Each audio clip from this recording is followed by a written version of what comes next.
Sir मैंने अपने पापा से पूछा कि पापा आपको किसी ने मारा तो नहीं हो। पापा कह रहे थे खाने समय मारा, ऐसा कह रहे थे हाथ से। उत्तराखंड के चंपावत जिले में जाति हिंसा का गंभीर मामला सामने आया है। आरोप है कि श्रवण की बारात में एक दलित को भोजन निकालने पर कुछ लोगों ने बेरहमी से पीटा। उसकी हालत गंभीर होने पर उसे लोहाघाट के अस्पताल में छोड़कर चले गए, जहां से चिकित्सकों ने उसे हल्द्वानी के डॉक्टर सुशीला तिवारी राजकीय चिकित्सालय रेफर कर दिया, जहां इलाज के दौरान उसकी मौत हो गई। परिजनों का आरोप है कि बारात में अपने हाथ से खाना निकालने पर उसे बेरहमी से पीटा गया था। उन्होंने पूरे मामले की जांच की मांग की है।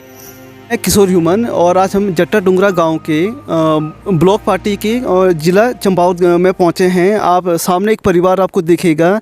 अभी क्या हुआ कि ये जो आप बच्चे दिखेंगे और एक ये माता जी हैं, इनकी फैमिली के जो घर के जो सयाने व्यक्ति थे उनकी डेथ हो चुकी है।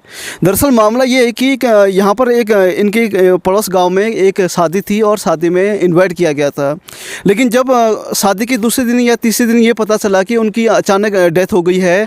पापा के शरीर में तो बहुत खतरनाक निशान थे। ऐसा लग रहा था कि उनको 8-10 लोगों ने मिलकर मारा है, क्योंकि उनके पूरे शरीर पर खरोंच ही खरोंच थे और उनके सर में भी पीछे से चोट लगी थी। तो इसकी वजह से शायद उनकी याददाश्त भी उनके पास नहीं थी, इसलिए वो कुछ बोल भी नहीं पाए थे। उनके नाखून भी निकाले थे, उनकी उंगलियां भी तोड़ी थी, हाथ की भी, पाँव की भी।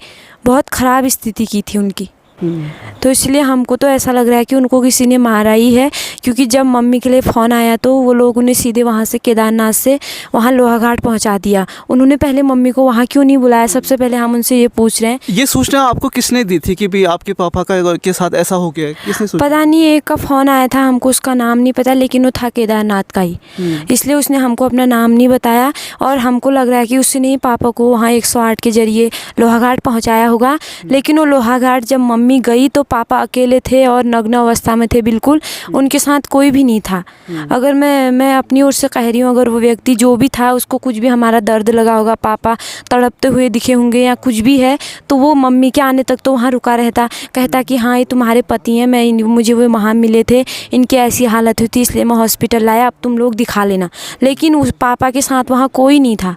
वो हॉस्पिटल में, वहाँ लोहाघाट के हॉस्पिटल में अकेले थे और तड़प रहे थे पानी पानी कर। किशोर जी, जैसे कि कल रात को हम यहाँ पहुँचे, कम से कम 5 साढ़े 5 बजे हम यहाँ पहुँचे अपनी पूरी टीम के साथ।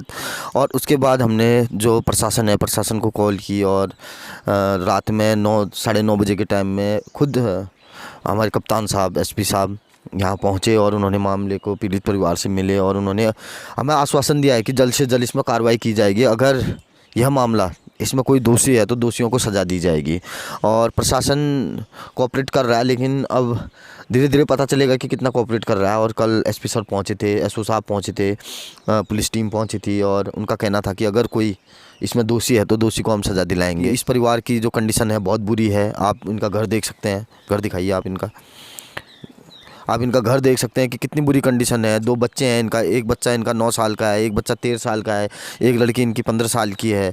तो सोचिए कि इस परिवार में अब इनका लालन पालन करने वाला, भरण पोषण करने वाला कोई व्यक्ति नहीं बचा हुआ है।